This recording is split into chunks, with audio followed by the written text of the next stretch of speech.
Hello and welcome to the Undressing the Spirit podcast, where sex and spirit go hand in hand. Join me, Tamara Powell, on a no-holds-barred adventure into the psyche and beyond every conceivable limit.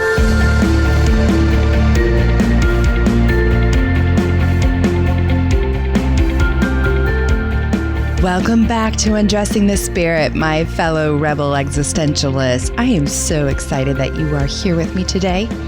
Recently in the life of Tams, things have been getting increasingly interesting as my clientele continues to become more diverse, especially through my coaching packages, which, by the way, if you have any interest at all, please head on over to Arya Therapy, spelled A-R-Y-A, therapy.com/coaching.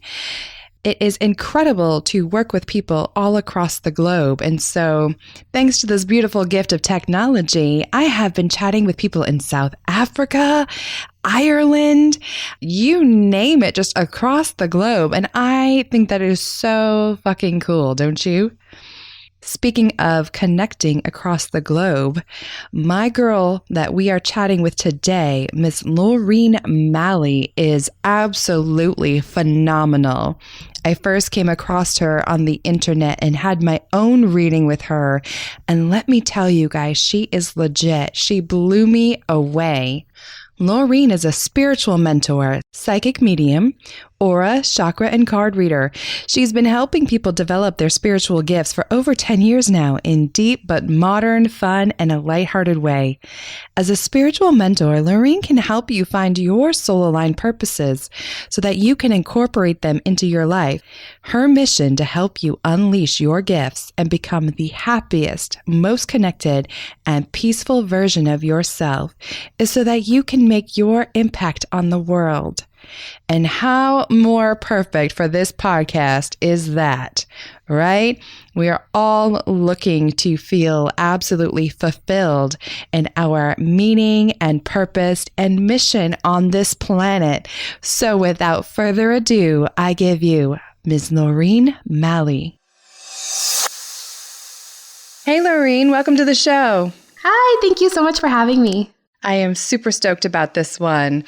You and I met on Facebook and I had to get a reading from you and it like blew my mind. I'm serious. Oh, thank you. Your testimonial is actually one of my favorite ones. I saved it and I don't often save them. I don't know because I don't usually use them, but yours, I was just looking through my testimonials and I love how you wrote like, I am this and I was still amazed. So I was just, one of my favorites. So like, I do this. I was just thinking to myself like, wait, what did I even say? That you're like, you listed all the things that you do and who you are, and then you're like, and I was still impressed. It was awesome. It's like one of my favorite ones. I totally owned my own street cred first, huh? No.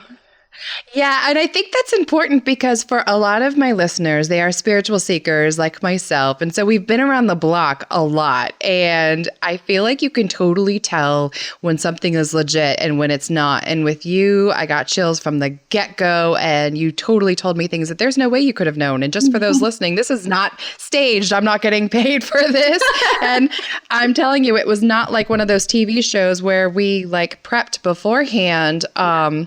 It was not like you in the Facebook group were like stalking me and like knew all about my grandparents. I like to know as little as possible. And I like to not let people talk. I'm like, I'm just going to talk the whole time. Don't give me any answers. Don't tell me. So yeah, it was fun. I remember it. And I don't always remember them because I have so many, but For sure. Not to like pat myself. I'm just saying I don't remember a lot of them. That was kind of weird. But I remember yours very, very vividly. So. That's awesome. And one of the things that you told me is that little birds will come around from my grandmother. And now I've got my kids on that. So we still have that bird that I posted in your group. It'll pop back in this little, I don't even know what it is. I think it's a wren and it'll fly in the house. It's just, and we wait for a while and it'll perch and it'll fly right back out. It's the most bizarre thing. That's so cute. I love it. Yeah. So you have a very interesting, not only Facebook group, but also business. Can you explain a little bit more about that for our listeners? Yeah. And it's kind of funny because my business grew organically offline. So about 10 years ago, I was having a lot of anxiety and I kind of realized that I was pushing away gifts that I have had my whole life because, I was in my early 20s. I just wanted to be normal. And so there was a lot of anxiety that came with constantly pushing away my gifts. And my gifts were that I was born with the ability to see auras. So that's a really fun one. To read energy and to identify what other gifts people have. That's a big one. That's one that people are really drawn to. Also, psychic medium as well. So I had been feeling and seeing spirits and reading auras, and I kind of just pushed it away, never really dug into it until I was, like I said, having a ton of anxiety. And my husband was like, we've been married 9 years now, so we were probably engaged at the time, and he was a super stark atheist. Like, he was raised by parents who were very anti-religion, very stark atheists, and he was like, I think it's because you're pushing away your gifts. And for him to say that, I was like, well, it opened my eyes. And so I had given him a reading from his grandfather, who hangs around me all the time, who I didn't know at all. He passed away when my husband was younger. My husband was like, there's no way you could have known all those things. So that really started my journey of looking online. And online, wasn't that big that long, 10 years ago. The information was still scarce back then. It's not like it is now. So the one thing that I realized about my journey when I was opening up my gifts 10 years ago was that it was kind of lonely, because it's not like you could just back then pop on a Facebook group and be like, whoa, look at all these people who are also doing the same thing, or like your podcast. Like, none of these things were big back then. And so I started just, chatting with different people in chat rooms back then. Yes. The memories. Right? And it was only 10 years ago. And following some mediums who I felt their energy was, legit, because I'm very, very picky about that as well, like you are. And, I started giving readings, and then slowly people started telling other people. So long story short, I have been doing this for about 10 years, but never presented it as a business. And about 6 months ago, I was like, this is taking up a lot of my time, and I'm a mom, and I was working full time, and I loved it. It was my passion. It's my purpose. It's always been easy for me, and I've been able to help people develop their gifts, that I decided, let's just do this. Let's do this online. Let's reach people that way. And it kind of just exploded in a really good way. And so I created this Facebook group. It's called the Flustle Tribe, which is get into the flow and then start to hustle in your own way. And the people that have been flock to that group are just amazing people. I couldn't be more blessed with the people that have shown up in my life in that group. So that's the long version. Seriously one of my favorite groups. I love that story. And I remember the day you named it the Flustle Tribe. I was like, this is awesome. Epic. And I also remember before then, I had a reading before you were legit bringing it online big time. And I was just like, Laureen, I'm telling people about you. We got to be able to send them your way. And you were like, I'm working on it. I don't have the website up yet. It's really cool to watch someone step into their gifts, and then, as you put it, just very organically launches into a business. It's like spirit just literally brought your niche right to you. Like, people were banging down your door. I agree completely. It's absolutely what alignment is all about. And I didn't do a ton of work like business, sales funnels, all those things, make $1,000 in a day kind of thing. I just got into alignment and put myself out there authentically, and I can contest for being in your purpose and authenticity for sure, because it has been an amazing ride.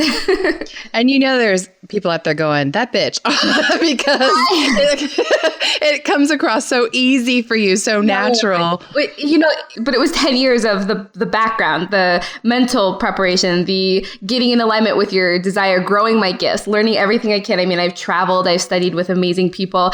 It was 10 years of getting into that alignment. That's why it looked so easy. Yes. Thank you for letting me poke you on that one, because that's exactly what I want people to see. Because when they're on the outside, they don't get to see the day in and day out side of it. Like this morning, I woke up at 2 a.m. I just could not on purpose, folks, but I just could not go back to sleep. And the long list of things that I had to do and wanted to do today was just playing over my head. So you know what? I got up and I, got the workout in, did the meditation and got to work. But other people who may perhaps just be in your group or something, they may think, oh, well, she just pops on and, makes Facebook posts all day. And then maybe she'll chat with spirit for a hot minute. No, I try to tell people that too. It's like the one thing I try to push is that what I learned when I came on to, because I was also like 6 months before that, just, viewing, looking around, seeing what people were doing. And what I like to tell people is there's no secret that you're missing. There's no thousands and hundreds of dollars that you have to invest to find a secret. It's really just to get in alignment with your purpose. And then this is the flow plus hustle, and then work your butt off. Because it's easy. The thing that was easy for me is like you said, the niche came right to me. But, I'm up at 5 a.m. My day ends at like 10 p.m. I'm momming. I'm working. Yesterday I had back-to-back readings. At the end of the day, I'm just like, oh, like no more energy is left. So there's definitely a hustle in there. So for sure, I'm with you. I love it. Flustle. Yeah. Yep. So will you explain a little bit further for people who are interested in like the law of attraction, but who don't quite fully understand it? What did it look like for you getting in alignment? How did you line up what you were interested in and spirit and the business? How did you make those three things come together? That's a great question because, one thing is in my studies, I've traveled and studied with some really amazing people, but I haven't learned the details behind things. Everything I know is really just by experience. So I don't know much about the specifics behind law of attraction, if that makes sense. I know exactly what it is, but what I really did is I realized it's a ton of self-awareness. Yes. Really understanding what your ego is and what your higher self is. So for me, higher self is that connection to spirit, God, whatever you want to call it. Your ego's job is literally just to stop you from doing anything new that you've never done before. So once I really identified how these fears are showing up for me, and every single time throughout these 10 years that, I've had times where I just was in complete fear to get on the phone with somebody because I'm like, I know that this reading it's going to suck. Like I'm not going to give a good reading. It's going to be all wrong information. I'm going to look like an idiot. And there were times that I literally picking up the phone was hard. Like I would just pray to God, like, please let me be a conduit for the information that this person needs to hear. And the hardest readings I've ever done, just because my ego was so ramped up, were the most powerful.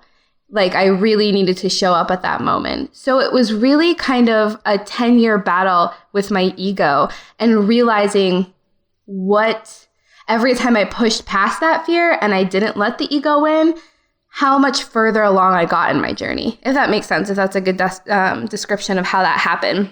No, it really is. And I'm glad that you mentioned the ego piece of it because I work with so many women who they hate on themselves. They shit on the ego all day long. And for me as a therapist and a coach to other coaches, helping them understand that these different parts of our psyche pop up to protect us, even the sides of us that we don't really care for. And in this case, it's like that crazy, tuba player who's running rogue and trying to play everybody's parts rather than just its own. And when the higher self steps forward like an orchestra conductor and says, hey, I got this, the ego pipes down. Yes. But it takes getting to understand the way that the brain works or spirit works and recognizing that it doesn't have to be a problem. But you do need to be mindful and realize that that's who's talking and not your higher self. Or like you said, like you'd never pick up the phone. Right. And it is really, it's hard because your ego is so loud and your soul connection is so subtle. In my experience, at least, that it's once that clicked in my mind, how the ego can totally just constantly just throw a big fit because in the bigger picture, if you take a broader look at the ego, when you push past it and do the things you're afraid of, it literally thinks you're dying because it is dying in a way. And so it freaks out even more. And so once you start to recognize what the ego is, like I even told my husband, I have the tendency, if everything's going good, that my ego will look for things to worry about, like desperately. Like it is this automatic wired thing that I have in my brain that as soon as I'm not worried about something, my brain will start looking for something. And this is kind of I don't know how raw we get on your show, but really raw. So it's been, I just remembered that it has been a little while since I've had a pap smear, right? And so that was in the back of my head, and business is going well. My marriage is great. I'm married to my best friend. My kids are happy and healthy. So my brain literally out of nowhere the other day convinced me I might have cervical cancer. I'm just trying to yeah. Like it just like, and I even told my husband, I was like, and I got into the emotion of it. My ego brought me down the rabbit hole of how, in your 30s, it's a big way that women, have problems. It's one of the highest. Like seriously, like that is the ego for you. Like just in the back of my head, I remembered I needed a pap smear. Nothing was bothering me at the moment. So my ego brain just took me down that rabbit hole. And it's just self-awareness. It's because you can just get so stuck in the ego's repetitive way to try to protect you. That's how I got in alignment, really, is to just continue every single day to work on connecting to my higher self and going that direction instead of down the ego rabbit hole. Right. It sounds like a lot of mindset work for you, recognizing the false narratives that come along with the ego. Yeah. It was funny. We've done a ton of psychological research on this, and you're actually one of many, many, many billion people on the planet that have that exact same discomfort with peace or happiness. We're always looking on the horizon for any threats to that. We're waiting for the other shoe to drop. We're like, wait a minute. Yep. Why is everything so peaceful? Yes. That's a big one for me because I used to have so much anxiety and try to control everything. And so that the other shoe didn't drop. Like 10 years ago, I was medicated and, panic attacks. And it was the always trying to control everything and suffocating my gifts together. And once I started working on both of those things, bringing out my true authentic self and really trying to set the ego back a bit, that's when like magic really just started happening in my life. Oh my gosh, you just spoke my truth right there. Like my one of my taglines is that I help perfectionistic mystics and misfits create magic in their lives, rediscover the magic. That's an awesome mouthful. Right? Thank you. Thank you. Always working on it. But that's one of Tam's current things. How do you explain what you do? That's my elevator speech. I create magic for misfits and mystics. Awesome. But it's been my experience, and I'd love to hear your thoughts on this, that for those of us who do tend to be intuitive or psychic or just fucking spiritually aware, there is this phenomenon that's consistent, again, with the psychological research of us also having higher episodes of anxiety. Mm-hmm. Yeah, it's because, in my experience, it is because our auras are so sensitive that it messes with our nervous system. So if we're not constantly grounding and protecting ourselves, that it affects our physical nervous system because our auras are so sensitive to other people's energy and nerves and feelings that that's my theory behind it, is that if you're so spiritual and sensitive, and like a lot of us spirituals are empathic or even clear feeling, that it affects your nervous system because it changes your auric vibration. I actually, this is funny too, a few years ago, before I really started to get comfortable with myself, I got shingles. And oh, wow. I was not even 30. And my doctor was like, I've never seen someone so young get shingles. And leave it to you to be the anomaly, right? Right. And my theory is that it was just being so raw was messing with my nervous system. Yes, that's something I'm passionate about helping people understand from a, biological, psychobiological, and spiritual perspective, is that we can absolutely manifest or present with psychosomatic illnesses that have to do with these different levels of being. It could be from our emotions, could be from, our cognitions, and it can absolutely be from our spiritual level as well, in my opinion. Where were you 10 years ago? You could have helped me out a lot. Girl, right? I was popping out babies.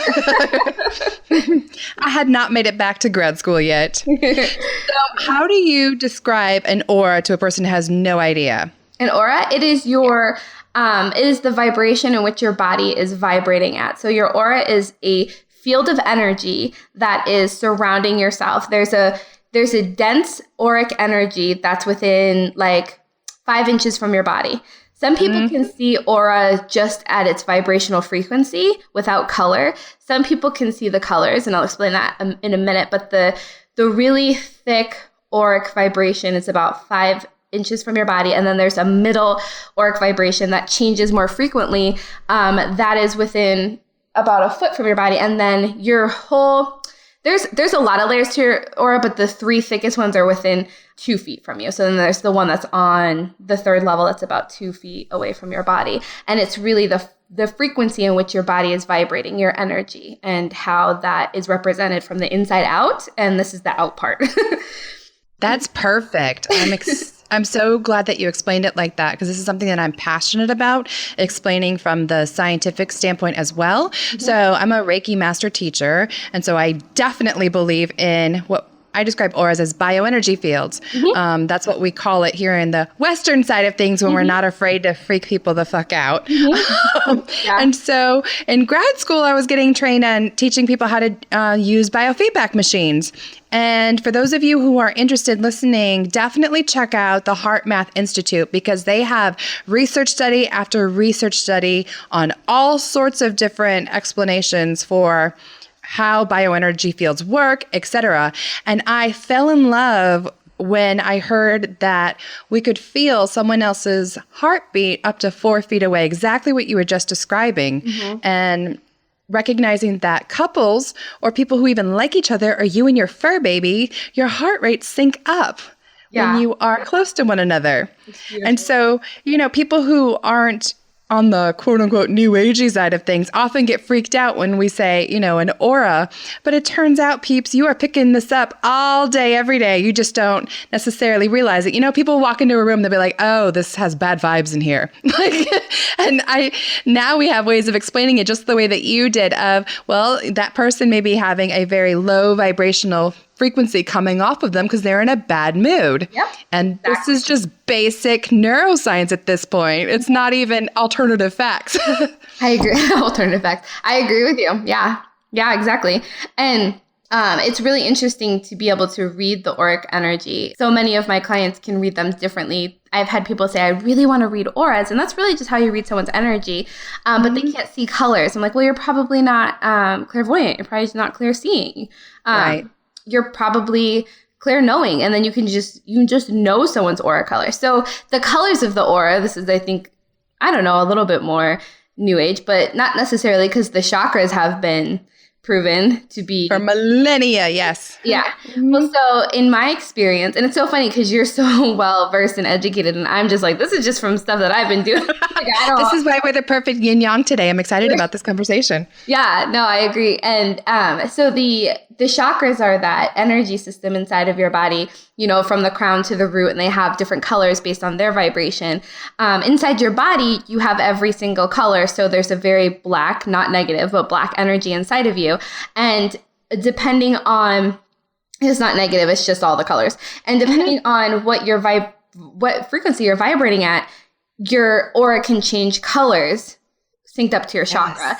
So the colors, so in my experience, I usually see about 3 colors, and the color closest to your body, when we were talking about that dense energy, doesn't change as frequently. It's the chakra that you that's probably kind of dominant. They should be, spinning at the same level, but there's like a dominant color, and that's one that doesn't change much in your life unless you have a huge traumatic situation or a huge change. But most of the time in that dense aura, it's the same color. And then the middle aura changes based on, different times in your life, different journeys, different situations. It changes, could be monthly if you're someone who changes a lot. If you're someone who does the same thing over and over again, it could change yearly. And that is very much based on how your chakras are vibrating as well. And then the one on the outside can change from mood to mood, day to day, week to week. That one is more picking up on the subtle changes in the chakras. I love it. So last time you read me, you said I was yellow and pink. Any thoughts on that today? Yellow is definitely your denser color because it's a very spiritual and left-brained color. So that makes so much sense now that I know you. It makes even more sense. You have a more powerful, like the middle color, I would say, has shifted a little bit from pink to red, which is just a more power color, more control over your knowing and just a stronger energy. And then on the outside, you have a green color. So I don't know if you've recently started reading or learning about healing, or just recognizing more healing about you. But there's a green color on the outside of your aura, which has a lot to do with nature and healing and heart-centered. And that's a that's a theme around you right now. So that's what I see for sure. I love it. I love it. I love it. And it's, as always, no big surprise, completely spot on, because I don't know how much we've talked about my clairs and my own personal gifts. So I've always been claircognizant and clairsentient. So I've always just had that knowing, like people walk by and I'd be like, oh, he's cheating on his wife. Yeah. My two strongest ones too. Yes, I've had that since I was like literally like 2. You can ask my parents who are still very conservative, but they would absolutely tell you, yes, Tamara's always just known things. And in the Christian church, which is the tradition I was raised in, it was just considered one of the spiritual gifts, like gifts of knowledge or gifts of prophecy. Uh-huh. Now that I've left that, it freaks people out. Now they don't know what to call it. But I'm also incredibly clairsentient. And so I have been working on, which has been great as a counselor. I think a lot of people walk around using the term empath. That's very palatable for people. But oftentimes I think it goes beyond that. I think they're actually clairsentient and they just don't know what to do with that. I agree 100%. Yeah. And so when you were talking about having, more power and owning it and exploring it, I have. So I've been taking more in-depth training on my clairs and just using them out in the open, which is big for me. Like even having this conversation today it's still big because I don't know, like in your field, you're able to walk into this business and say straight from the get-go, I'm a spiritual healer. Like this is what I do.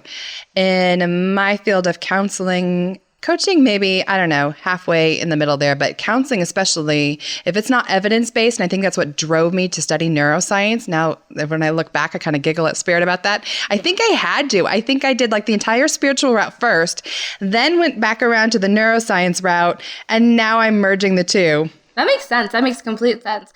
And it was so funny because when I started my online business, I actually didn't go around talking about this stuff to people. Really? No. It was a very underground, I don't know, just people that I didn't know in real life. So it was kind of like I was two different people because the people that I had that had told somebody about me and who told somebody about me did that on their own, right? My business right. was totally outside of my control.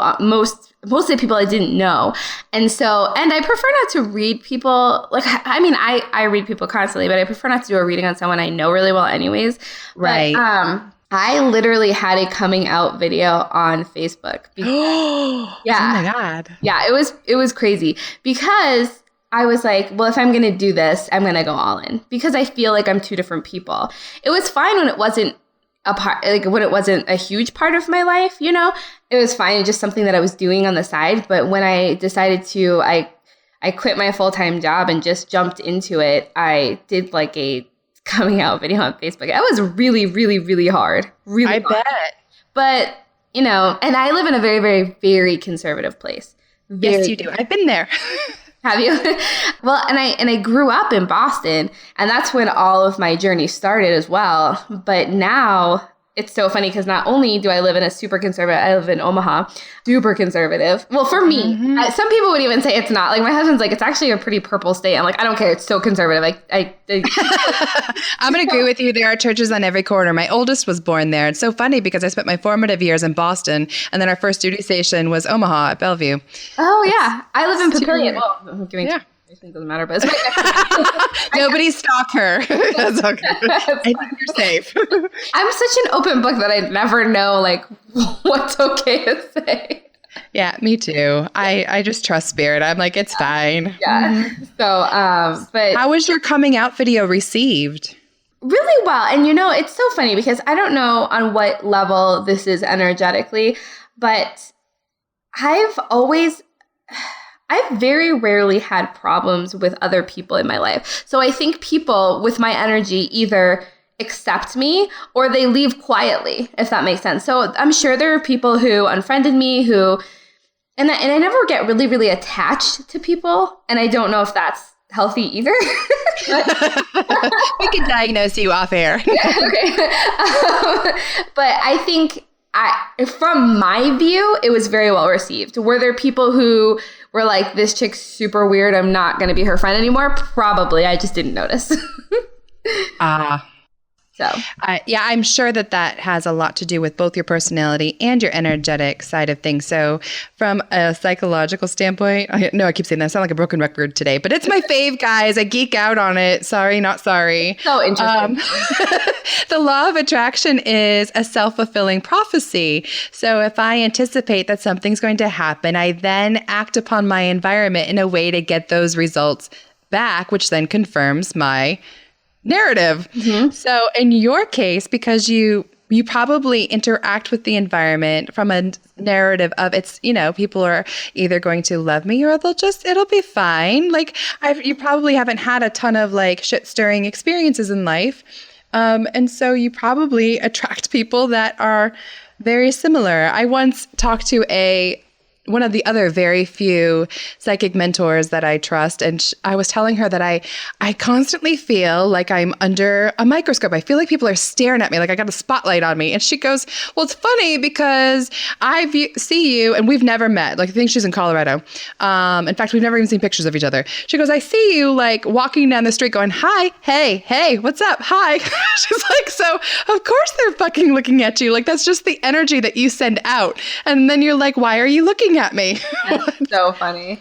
What's going on? So that's been my self-fulfilling prophecy and learning to channel that in a way that my ego, as you were talking about, doesn't get freaked out by it, Like this is the decision I've chosen to make in life and people are either going to love it or they're not. And if they don't, I think that's very hard as a spiritual entrepreneur. Maybe not for you, although I'd love to hear your thoughts on that, of being okay with repelling people. Oh, I'm totally fine with it. But I've always been that way in my life. I think because I've always from a pretty young age worked on knowing the self. Mm-hmm. I don't, and then this is not never, but I don't typically reflect my view of how I value myself on others. So if I didn't do anything to hurt them and they leave, then it really doesn't bother me. If I had a moment of like, that was really bitchy, you probably shouldn't have said that, and they're upset, I have some guilt behind it and usually apologize. But in general, especially if people just don't like what I have to say, I really just send them with, I'm like, oh, good luck on your journey. Like, I also don't understand how some people get so wrapped up and they have to be right. And if you don't agree, then they literally block you and it's like over. I'm very much like none of us know everything. So it's totally okay if we all have different opinions on what is, especially in the spirit world. Like nothing is completely factual because part of it is faith-based. And it's all filter based too. Right. It's one thing I love about the mystic path is we're all trying to describe this experience we have, but it's all filtered through our personality, our history, our culture, and our language. So one person may describe God or source like a rushing wind, and somebody else may say, it was really gentle, like a sweet caress. Right. Neither of them is necessarily wrong. Yeah.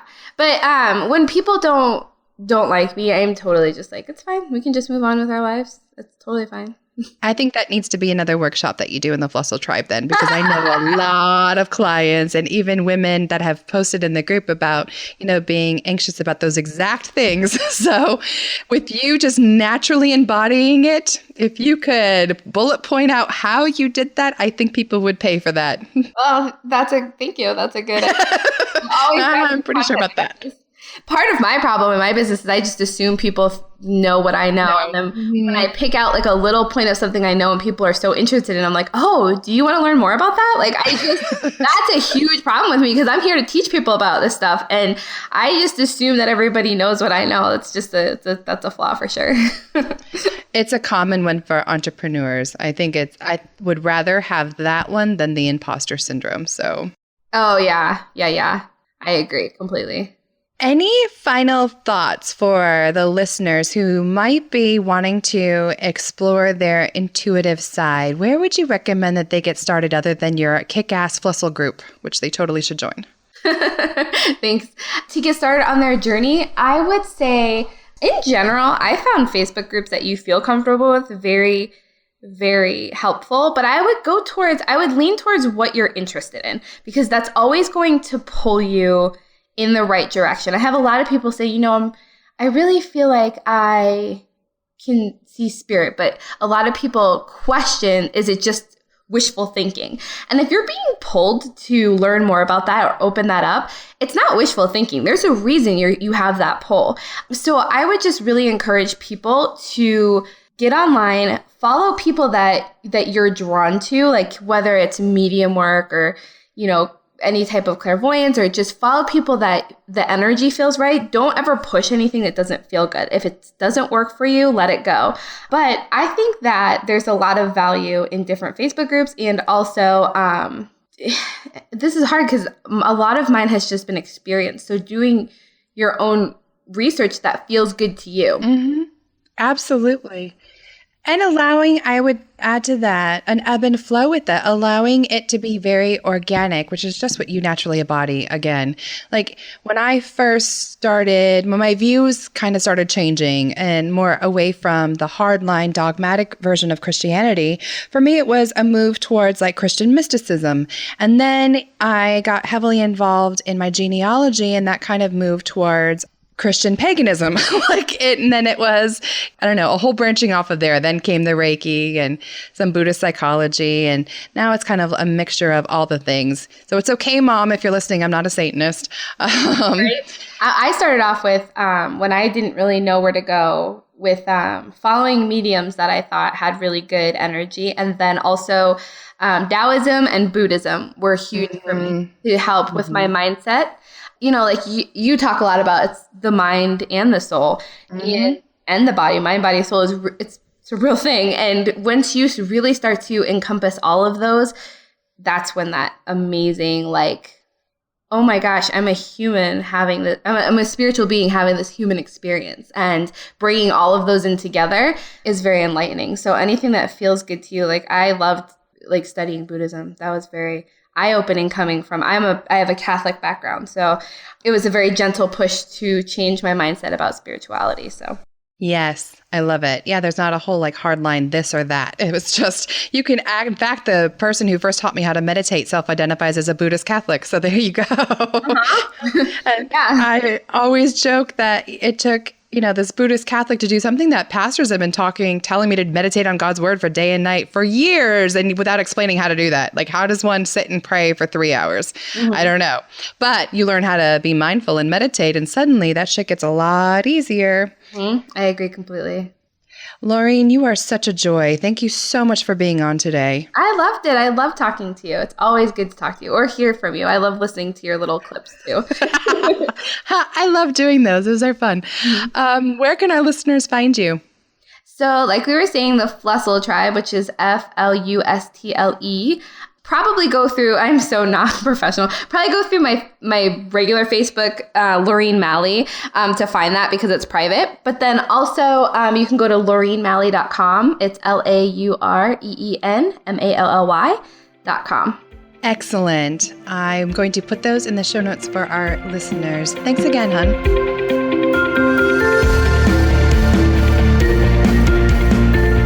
Thanks for listening to the Undressing the Spirit podcast. I pray you found some inspiration and titillation today. As always, I am forever grateful for 5-star reviews, comments, and subscriptions on iTunes and anywhere else you may be listening to this broadcast. Please note the information provided is not meant to convey professional, psychological, or medical advice. If you could use such services, I highly recommend seeking them out from someone you trust. To get in touch with me personally, please check out ariatherapy.com or talesfromatrapezoid.com. Until next time, everyone.